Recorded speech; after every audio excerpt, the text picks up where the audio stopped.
Assalamualaikum warahmatullahi wabarakatuh.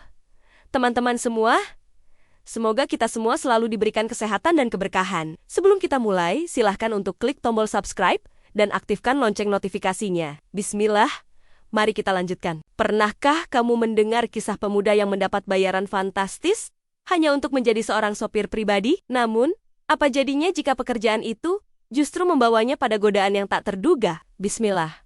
Mari kita mulai kisah ini dengan sebuah cerita yang penuh kejutan, di mana nasib seorang pemuda sederhana berubah drastis hanya karena sebuah tawaran pekerjaan. Fajar adalah seorang pemuda sederhana asal Jawa yang hidupnya penuh perjuangan. Sejak kecil, ia diajarkan untuk hidup mandiri. Setelah lulus sekolah, Fajar tidak melanjutkan pendidikan ke perguruan tinggi. Ia memilih untuk bekerja sebagai tukang AC, menghidupi dirinya sendiri dengan keterampilan yang ia pelajari dari ayahnya. Hidupnya yang sederhana tidak membuatnya merasa kurang. Setiap hari, ia bekerja keras, memperbaiki AC di rumah-rumah warga, dari pagi hingga sore. Meski penghasilannya pas-pasan, Fajar selalu bersyukur dengan apa yang dimilikinya. Namun, suatu pagi, ketika Fajar sedang memperbaiki AC di rumah seorang pelanggan, ia mendapatkan telepon yang mengubah arah hidupnya. Nomor yang tertera di layar adalah nomor yang tidak dikenalnya.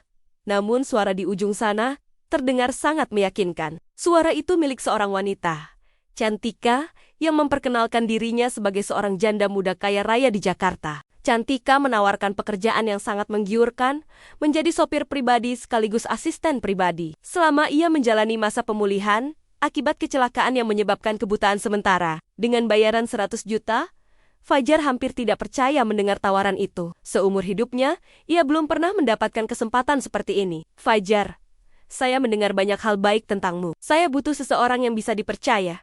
Dan saya ingin kamu menjadi sopir saya selama masa pemulihan saya. Apakah kamu bersedia? Suara Cantika terdengar begitu tenang, namun tegas. Fajar merasa ragu. Mengapa ia, seorang tukang AC sederhana, bisa mendapat tawaran seperti itu? Tetapi suara wanita itu penuh dengan rasa percaya diri. Dan setelah beberapa kali berdiskusi, Fajar akhirnya setuju. Bagaimanapun juga, ini adalah kesempatan besar yang tak bisa dilewatkan. Dengan penuh rasa penasaran, Fajar berangkat ke Jakarta. Pikirannya dipenuhi berbagai pertanyaan. Siapakah Cantika sebenarnya? Apa yang terjadi padanya hingga ia harus mengalami kebutaan sementara?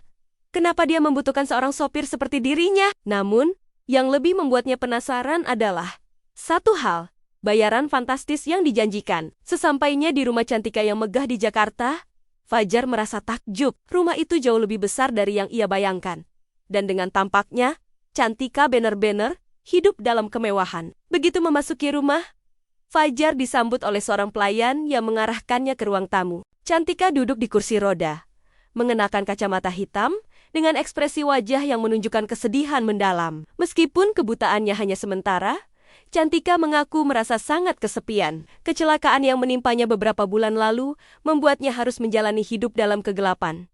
Dan ia merasa sangat terisolasi. Di luar penampilannya yang sempurna, Cantika merasakan kehampaan dalam hidupnya. Ia merasa kehilangan arah. Dan tak tahu siapa lagi yang bisa ia percayai. Fajar, saya butuh kamu untuk membantu saya. Pekerjaan ini bukan hanya soal mengemudi, tetapi juga membantu saya menjalani hari-hari saya dengan lebih baik. Saya ingin kamu menjadi asisten pribadi saya selama beberapa bulan ke depan, ujar Cantika dengan suara lembut. Fajar yang masih terkejut mendengar tawaran tersebut, hanya bisa mengangguk. Ia tahu ini bukan pekerjaan biasa. Seiring berjalannya waktu, ia mulai menjalani hari-hari baru dengan Cantika. Setiap pagi, ia mengantar Cantika ke berbagai tempat, dan malam harinya, ia menemani Cantika di rumah, menjaga agar segala sesuatunya berjalan dengan baik. Namun, yang tidak Fajar duga adalah, semakin dekat ia dengan Cantika, semakin besar godaan yang datang. Cantika bukan hanya wanita cantik yang cerdas, tetapi juga penuh daya tarik yang memikat. Awalnya, Fajar merasa dirinya hanya sekedar sopir. Namun semakin hari, kedekatan mereka semakin terasa tak terhindarkan. Dalam kebutaannya, Cantika menjadi semakin bergantung pada Fajar. Begitu pula, Fajar yang dulunya hanya seorang pemuda sederhana, mulai merasakan perasaan yang tak bisa ia kendalikan. Ketegangan mulai muncul. Apa yang dimulai dengan pekerjaan sederhana sebagai sopir, kini berubah menjadi sesuatu yang lebih rumit. Fajar tidak tahu bagaimana menghadapinya. Namun, Satu hal yang ia tahu pasti, hidupnya tak akan pernah sama lagi setelah hari itu. Hari-hari pertama Fajar di rumah Cantika terasa penuh dengan keheranan. Dulu, ia hanya seorang pemuda sederhana yang bekerja sebagai tukang AC. Namun sekarang, ia hidup di dunia yang sangat berbeda dunia, yang penuh dengan kemewahan, kecantikan, dan kesepian. Cantika, meski mengalami kebutaan sementara, memiliki segalanya rumah besar, kekayaan, dan kecerdasan. Namun, ada satu hal yang tak dimilikinya. Kebahagiaan. Fajar mulai merasa cemas, bahkan bingung. Setiap hari ia mengantarkan Cantika ke berbagai tempat, membantu segala sesuatunya. Namun semakin lama ia merasa semakin dekat dengan wanita itu. Awalnya, ia hanya melihat Cantika sebagai wanita yang membutuhkan bantuan. Namun seiring berjalannya waktu, Fajar merasa ada perasaan lain yang muncul dalam dirinya, perasaan yang tidak ia mengerti, tetapi semakin kuat. Cantika, dengan kebutaannya, sering mengandalkan Fajar lebih dari sekedar sopir. Setiap kali mereka berbicara, ada kedekatan yang tak terhindarkan. Cantika bukan hanya meminta bantuan, tetapi ia mulai membuka diri kepada Fajar, bercerita tentang kesepian yang ia rasakan dan bagaimana hidupnya hancur sejak kecelakaan itu.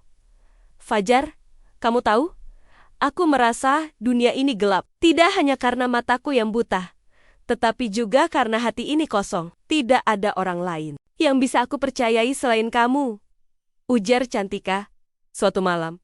Setelah Fajar mengantarnya pulang dari sebuah acara, Fajar terdiam sejenak. Tidak tahu harus berkata apa. Di satu sisi, ia merasa iba dengan Cantika yang hidup dalam kegelapan. Namun di sisi lain, ada perasaan yang mulai tumbuh dalam hatinya, perasaan yang lebih dari sekedar simpati. Fajar tahu dirinya sedang berada di persimpangan jalan yang berbahaya. Namun ia tidak bisa menghindarinya. Di saat-saat tertentu, Fajar yang merasa kasihan mulai lebih sering memberikan perhatian lebih kepada Cantika. Ia mulai membantunya dengan lebih cermat menyajikan makanan, menemani Cantika beristirahat, bahkan mengusap pipinya yang lembut saat Cantika merasa cemas. Semua itu tanpa sadar mengarah pada kedekatan yang lebih. Cantika yang melihat perhatian Fajar dengan cara yang berbeda, meresponsnya dengan senyuman yang tidak pernah ia berikan pada orang lain. Terkadang, Fajar merasa bahwa senyuman itu bukan hanya senyuman seorang majikan kepada pelayan, tetapi lebih seperti sebuah pengakuan bahwa ia memiliki tempat di hati Cantika. Semakin lama, Fajar mulai merasakan ada ketegangan di antara mereka. Setiap detik yang berlalu, kedekatan mereka semakin terasa. Fajar mulai bingung. Tidak tahu apakah ia masih berada dalam batas profesional, atau apakah ia sudah melewati garis itu. Namun, ketegangan tidak hanya datang dari perasaan pribadi. Terkadang, Fajar melihat perubahan dalam cara Cantika memandangnya. Pada suatu malam, setelah Fajar mengantarnya pulang, Cantika tiba-tiba menggenggam tangannya dengan erat. Matanya yang tertutup kacamata hitam menatap tajam ke arahnya. Fajar, aku merasa ada yang berbeda dalam diri kita. Apakah kamu juga merasakannya? Tanya Cantika dengan suara yang lembut, namun tegas. Fajar terdiam. Ia tahu bahwa dirinya mulai terjerumus dalam perasaan yang tidak seharusnya ada. Tapi, bagaimana bisa ia mengabaikan godaan yang begitu kuat ini? Bagaimana bisa ia menjauhkan dirinya dari wanita yang memerlukan perhatian dan kasih sayang? Apalagi dengan bayaran fantastis yang ia terima. Rasa bingung dan gelisah terus mengganggu Fajar. Ia tahu, ia sedang berada di ujung jurang. Satu langkah salah bisa mengubah segalanya, pekerjaannya, kehidupannya, dan mungkin juga hatinya. Namun, di dalam hatinya, Fajar juga menyadari bahwa dirinya sudah terlalu jauh terlibat dalam permainan ini. Di tengah kebingungannya, Fajar tidak bisa menghindari kenyataan bahwa ia sudah jatuh dalam perangkap yang tak terlihat, perangkap perasaan yang dimulai dari pekerjaan biasa, namun perlahan berubah menjadi sesuatu yang lebih sulit untuk dikendalikan. Fajar tidak tahu berapa lama lagi ia bisa menahan diri. Hari-hari berlalu dengan cepat, dan setiap hari, kedekatannya dengan Cantika semakin terasa. Ketika pertama kali ia datang ke rumah mewah Cantika, ia hanya berpikir bahwa ini adalah pekerjaan biasa. Namun kini, ia merasa terperangkap dalam hubungan yang semakin sulit untuk dipahami. Cantika, meskipun buta sementara, semakin bergantung pada Fajar. Tidak hanya dalam hal pekerjaan, tetapi juga dalam kehidupannya sehari-hari. Fajar menjadi orang yang paling dekat dengan Cantika. Bahkan lebih dari seorang sopir atau asisten pribadi. Setiap kali Cantika membutuhkan bantuan, Fajarlah yang selalu ada. Namun, ada satu hal yang semakin terasa, Godaan, Fajar mulai merasa ketegangan yang tidak hanya datang dari pekerjaannya, tetapi juga dari perasaannya sendiri. Ketika mereka berada di ruang tamu yang tenang, suasana mulai berubah menjadi sangat intim. Cantika sering mengajak Fajar berbicara lebih dalam, berbicara tentang kehidupannya, tentang perasaan kesepiannya, dan tentang masa depan yang ia impikan. Di satu malam yang cerah, setelah Fajar mengantarnya pulang dari sebuah acara penting, Cantika mengundangnya untuk duduk bersama di taman belakang rumahnya. Suasana malam yang sejuk, diterangi cahaya bulan yang temaram, menciptakan suasana yang begitu mendalam. Fajar, aku tahu kamu pasti merasa canggung, tapi aku tidak tahu lagi harus berbicara dengan siapa. Aku sudah terlalu lama hidup dalam bayangan, terkurung dalam kegelapan ini. Kamu adalah satu-satunya yang bisa aku percayai, ujar Cantika. Suaranya lembut namun penuh makna. Fajar terdiam. Ada perasaan yang mulai berkembang dalam dirinya, perasaan yang lebih dari sekadar rasa kasihan terhadap wanita yang ia bantu. Perasaan itu adalah perasaan yang lebih manusiawi, lebih alami. Namun, ia tahu bahwa sebagai sopir dan asisten pribadi, ia seharusnya tidak bisa terlibat dalam perasaan seperti ini. Ia merasa terjebak dalam dilema yang tak terpecahkan. Cantika, Aku tidak tahu harus berkata apa. Aku hanya berusaha untuk melakukan pekerjaan sebaik mungkin untuk membantu kamu, jawab Fajar dengan suara gemetar. Mencoba untuk menjaga jarak, meskipun hatinya berkata lain. Cantika menatapnya dengan tatapan yang dalam. Fajar, aku merasa kamu berbeda. Kamu tidak seperti orang lain yang hanya bekerja untuk uang. Aku bisa merasakan kebaikan dalam dirimu, dan itu yang membuatku merasa lebih hidup, meskipun aku terkurung dalam gelapnya dunia ini. Fajar merasa ada sesuatu yang mulai mempengaruhi dirinya. Setiap kata yang diucapkan Cantika, setiap tatapan mata yang ia berikan, semakin membuat Fajar merasa sulit untuk menjaga jarak. Ia ingin menghindari perasaan ini. Tetapi seiring berjalannya waktu, godaan itu semakin kuat, semakin tidak bisa ditahan. Di malam itu, ketika mereka duduk berdampingan di taman yang sepi, suasana antara mereka terasa sangat berbeda. Cantika yang merasa terhubung dengan Fajar menggenggam tangannya lagi. Kali ini, Fajar tidak bisa menghindari rasa hangat yang datang dari sentuhan tangan Cantika. Fajar, aku tahu ini mungkin tidak seharusnya, tapi aku merasa seperti aku telah menemukan seseorang yang bisa memahami diriku. Seseorang yang tidak hanya melihatku sebagai wanita kaya, tetapi sebagai manusia yang juga membutuhkan perhatian, kata Cantika. Suaranya penuh dengan kerinduan. Fajar menahan napasnya. Ada perasaan yang begitu kuat mengalir dalam dirinya. Namun ia berusaha untuk tetap berpikir rasional. Ia tahu, ini bukanlah jalur yang benar. Ia tahu bahwa hubungan ini lebih dari sekadar pekerjaan. Dan ia sudah terlalu jauh terlibat. Namun, bagaimana mungkin ia bisa menolak godaan yang datang begitu kuat? Apalagi setelah semua yang telah ia lalui bersama Cantika, ia tak bisa menyangkal adanya perasaan yang tumbuh dalam hatinya, perasaan yang lebih dari sekadar simpati, tetapi juga hasrat yang tak bisa dikendalikan. Sejak malam itu, Fajar merasa tidak bisa lagi menjaga jarak. Ketegangan antara pekerjaan dan perasaan pribadi semakin nyata, dan ia tahu bahwa ia harus segera membuat keputusan. Tapi, apakah ia mampu melepaskan diri dari godaan yang begitu kuat? Fajar merasa hatinya semakin kacau. Setiap hari, ia merasa semakin terperangkap dalam hubungan yang tak semestinya ada antara dirinya dan Cantika. Hubungan profesional yang ia jalani sebagai sopir pribadi dan asisten, perlahan berubah menjadi sesuatu yang lebih emosional dan sulit untuk dijelaskan. Semua yang ia lakukan untuk Cantika, mulai dari mengantarkan ke berbagai tempat, hingga menemani di rumah, seolah-olah semakin mempererat hubungan mereka. Namun, malam itu, segalanya berubah. Setelah mengantar Cantika pulang dari acara bisnis, Fajar merasa ada sesuatu yang berbeda di udara malam itu. Cantika memanggilnya untuk masuk ke rumah, meminta Fajar untuk menemaninya. Meskipun ia tahu bahwa malam itu sudah larut. Biasanya, Fajar akan menunggu di ruang tamu. Tetapi kali ini, Cantika mengundangnya untuk duduk bersamanya di ruang makan. Fajar, aku ingin bicara denganmu, ujar Cantika dengan suara lembut. Namun kali ini ada kesan serius dalam nada bicaranya. Aku merasa sangat kosong semua ini. Hanya ada kamu yang bisa membuat aku merasa sedikit lebih baik. Aku tahu aku tak bisa melihatmu, tapi perasaanku mengatakan bahwa kamu lebih dari sekadar sopir atau asisten. Aku ingin tahu siapa dirimu lebih dalam lagi. Fajar menundukkan kepala, berusaha mengendalikan dirinya. Hatinya berdebar kencang. Di satu sisi, ia tahu bahwa Cantika membutuhkan seseorang untuk mengisi kekosongannya. Namun di sisi lain, ia juga tahu bahwa ia tidak bisa melanjutkan hubungan ini. Ia bekerja untuknya, bukan untuk menjadi orang yang lebih dari itu. Cantika, aku hanya melakukan pekerjaanku. Aku tidak ingin ada yang salah paham. Kamu hanya membutuhkan bantuan, dan aku di sini untuk itu. Jawab Fajar, berusaha menjaga jarak meskipun suaranya gemetar. Namun, Cantika tidak menerima jawaban itu dengan mudah. Fajar, aku sudah tahu, aku bisa merasakan perasaanmu. Aku tahu kamu tidak hanya merasa kasihan padaku, bukan? Aku bisa merasakannya dari setiap tindakanmu, dari setiap perhatian yang kamu berikan. Dan aku mulai merasa ada sesuatu yang lebih antara kita.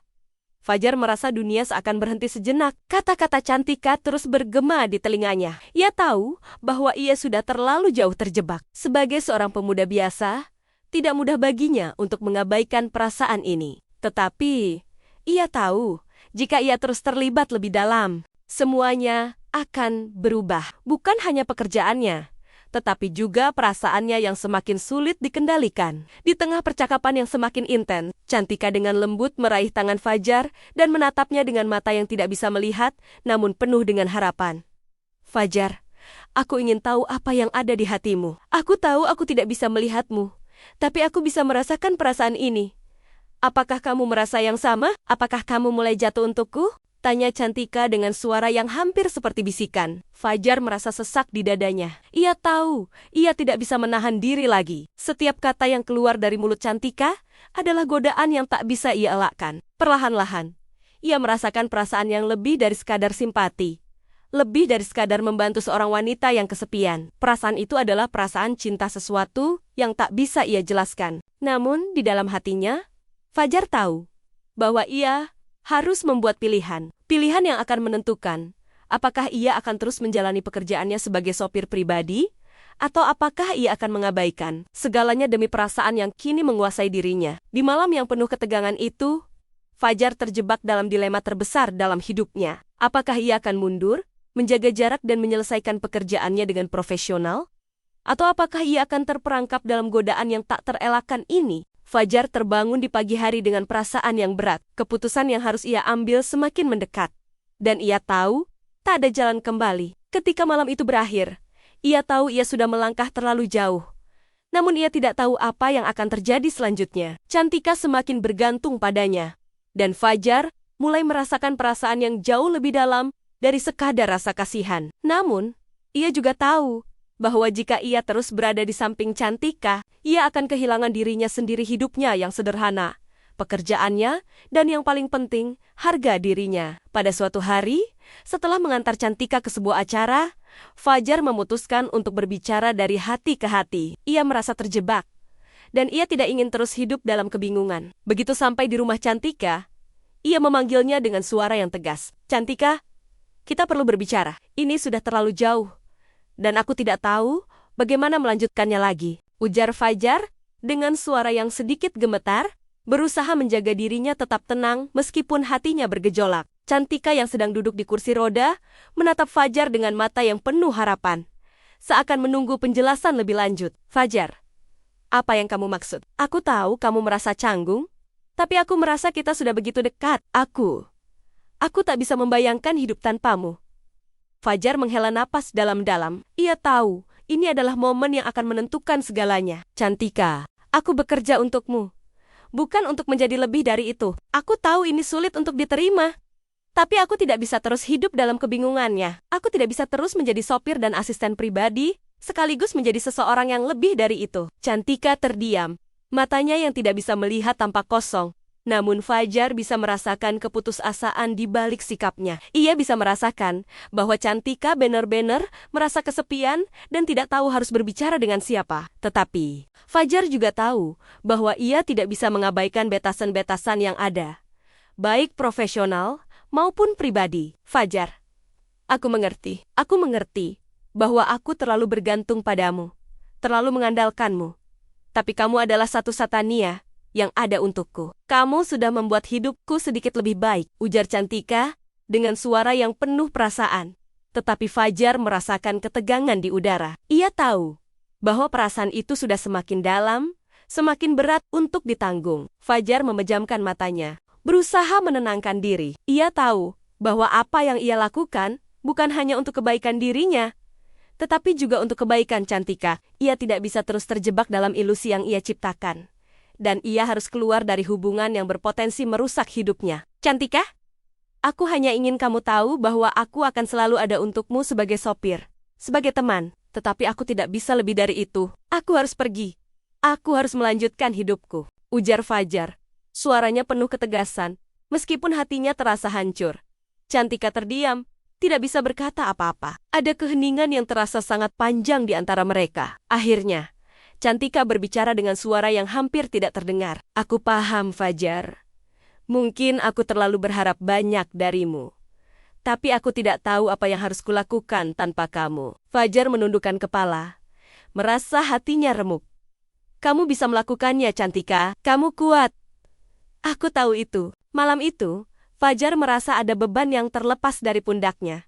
Meskipun ia juga tahu bahwa keputusan ini tidak akan mudah bagi keduanya. Namun, satu hal yang ia yakini adalah bahwa ia sudah membuat pilihan yang benar. Pilihan untuk menjaga dirinya sendiri dan untuk keluar dari hubungan yang berpotensi merusak masa depannya. Namun, saat ia berbalik untuk pergi, ia merasakan sesuatu yang tak terduga. Cantika memanggilnya. Suaranya penuh dengan harapan yang tak terkendali. Fajar, tunggu. Sebelum kamu pergi, bisakah kamu menatapku sekali saja? Cantika meminta. Suaranya penuh dengan ketulusan. Fajar berhenti sejenak. Namun ia tahu bahwa inilah saatnya untuk benar-benar pergi. Ia menatap Cantika untuk terakhir kalinya. Dan dengan perlahan, ia keluar dari rumah itu, meninggalkan segalanya di belakang. Malam itu, Fajar merasa lega. Meskipun ada kepedihan yang tak bisa ia sembunyikan. Fajar, tunggu. Sebelum kamu pergi, bisakah kamu menatapku sekali saja? Cantika meminta. Suaranya penuh dengan ketulusan. Fajar berhenti sejenak. Namun ia tahu bahwa inilah saatnya untuk benar-benar pergi. Ia menatap Cantika untuk terakhir kalinya. Dan dengan perlahan, ia keluar dari rumah itu, meninggalkan segalanya di belakang. Malam itu, Fajar merasa lega. Meskipun ada kepedihan yang tak bisa ia sembunyikan. Ia tahu perjalanan hidupnya masih panjang. Dan ini adalah langkah pertama untuk kembali menemukan dirinya. Fajar berjalan menyusuri jalanan Jakarta yang ramai. Tetapi hatinya terasa tenang. Setelah melewati malam penuh keraguan dan keputusan sulit, ia merasa bahwa hidupnya kini berada di jalur yang benar. Meski ada perasaan sedih yang masih mengganggu, Fajar tahu bahwa ia telah memilih untuk menjalani hidupnya dengan penuh integritas, menjaga dirinya, dan juga menjaga Cantika. Beberapa minggu setelah percakapan malam itu, Fajar tidak lagi bekerja sebagai sopir pribadi Cantika. Meskipun begitu, ia tetap menjalin hubungan baik dengannya. Cantika, dengan dukungan dari keluarga dan teman-temannya, akhirnya menjalani pemulihan dengan lebih baik. Meskipun kebutaannya belum sepenuhnya pulih, Cantika mulai menemukan kembali semangat hidupnya. Fajar kembali ke kampung halamannya di Jawa, melanjutkan pekerjaannya sebagai tukang AC. Namun kali ini, dengan hati yang lebih tenang. Ia merasa bahwa meskipun ia harus meninggalkan pekerjaan yang menawarkan bayaran fantastis, ia telah mendapatkan sesuatu yang jauh lebih berharga, kebahagiaan dan ketenangan batin. Beberapa bulan berlalu, Fajar menerima pesan dari Cantika. Ia kaget saat melihat pesan tersebut di ponselnya. Cantika mengirimkan pesan panjang yang mengungkapkan rasa terima kasihnya. Fajar, aku ingin mengucapkan terima kasih atas semua yang telah kamu lakukan untukku. Aku tahu, aku tak bisa mengubah apa yang telah terjadi. Tapi aku ingin kamu tahu bahwa kamu telah mengajarkan aku banyak hal tentang hidup. Aku mungkin tak bisa melihat, tapi hatiku sudah mulai melihat jalan yang lebih cerah. Terima kasih karena telah menjadi bagian penting dalam hidupku. Aku berharap yang terbaik untukmu, Fajar. Fajar terdiam beberapa saat membaca pesan itu. Ia merasa lega, meskipun perasaannya masih tersisa sedikit keharuan. Ia tahu bahwa meskipun mereka tidak bisa bersama, keduanya telah menemukan jalan menuju kebahagiaan yang berbeda. Beberapa tahun kemudian, Fajar datang kembali ke Jakarta. Namun kali ini, bukan untuk bekerja. Ia berkunjung ke rumah Cantika, yang kini sudah lebih cerah dan penuh harapan. Cantika telah sepenuhnya pulih dari kebutaannya, dan memutuskan untuk membuka sebuah yayasan untuk membantu orang-orang yang membutuhkan bantuan. Seperti yang pernah ia rasakan, Cantika menyambut Fajar dengan senyum lebar. Fajar, Aku tidak pernah bisa melupakanmu. Kamu adalah orang yang telah mengubah hidupku. Terima kasih sudah hadir dalam hidupku. Bahkan jika itu hanya sementara. Fajar tersenyum, merasa bahagia melihat Cantika yang kini lebih kuat dan lebih bahagia. Ia merasa, meskipun kisah mereka tidak berakhir dengan cara yang mereka bayangkan, keduanya telah mendapatkan apa yang mereka butuhkan, penyembuhan dan kebahagiaan yang sejati. Di akhir pertemuan itu, Fajar melangkah pergi dengan hati yang penuh kedamaian. Ia tahu bahwa, meskipun ia tidak bersama Cantika, ia telah menjalani hidup dengan cara yang benar. Ia tidak menyesal dengan keputusan yang telah ia buat, karena ia tahu bahwa ia telah memilih untuk tetap setia pada dirinya sendiri. Kebahagiaan datang tidak selalu dalam bentuk yang kita harapkan. Kadang-kadang, kebahagiaan itu datang ketika kita melepaskan yang kita anggap penting dan memilih untuk mengikuti jalan yang benar. Fajar dan Cantika, meskipun tidak bersama, telah menemukan kebahagiaan mereka masing-masing.